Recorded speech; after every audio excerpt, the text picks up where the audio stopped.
আসসালামু আলাইকুম। আমি ডাক্তার মুর্শিদ বলছি। আমি একজন কার্ডিওলজিস্ট নিউ ইয়র্ক সিটি থেকে বলছি। আজকে আপনাদের সম্মুখে যে টপিকটা নিয়ে আমি এসেছি সেটি হচ্ছে যে এইচ পাইলোরি স্ক্রিনিং করা অ্যাকিউট হার্ট অ্যাটাকের সময় এটা কতটুকু যুক্তিসঙ্গত। এটি নিয়ে সম্প্রতি একটা রিসার্চ বের হয়েছে, সেটা নিয়ে আলাপ করবে। প্রথমত এইচ পাইলোরি ব্যাকটেরিয়াটা হচ্ছে একটা ব্যাড ব্যাকটেরিয়া, যেটি আমাদের সাউথ এশিয়ান বাংলাদেশিদের মতো দেশে যাদের খাওয়া দাওয়ার মান উন্নত না, হাইজিনের ব্যাপারে তাদের ক্ষেত্রে এটি অনেক সময় দেখা যায়।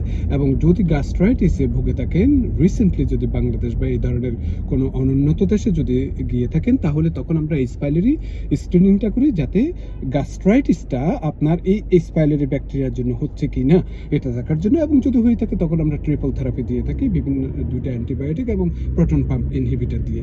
তো এখন অ্যাকিউট হার্ট অ্যাটাকের ক্ষেত্রে আবার এইখানে কেন এইচ পাইলোরি ব্যাকটেরিয়াটি স্ক্রিনিং করা হয়ে থাকে? কারণটা হচ্ছে যে দেখা গিয়েছে যে যাদের অ্যাকিউট হার্ট অ্যাটাক হয়েছে তাদের ক্ষেত্রে অনেক আপনার গ্যাস্ট্রাইটিস হয়ে থাকে। তো এটি খুব সম্ভবত এটি আপনার স্ট্রেস ইনডিউস গ্যাস্ট্রাইটিস হয়ে থাকে। এটা সাধারণত এইচ পাইলোরির জন্য না।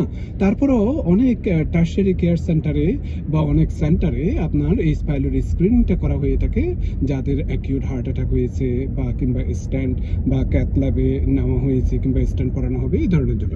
কিন্তু দেখা গিয়েছে যে এই এইচ পাইলোরি ব্যাকটেরিয়াটা স্ক্রিনিং করেও আপনার কোনো ধরনের একটা গুরুত্বপূর্ণ ফলাফল বহন করেনি।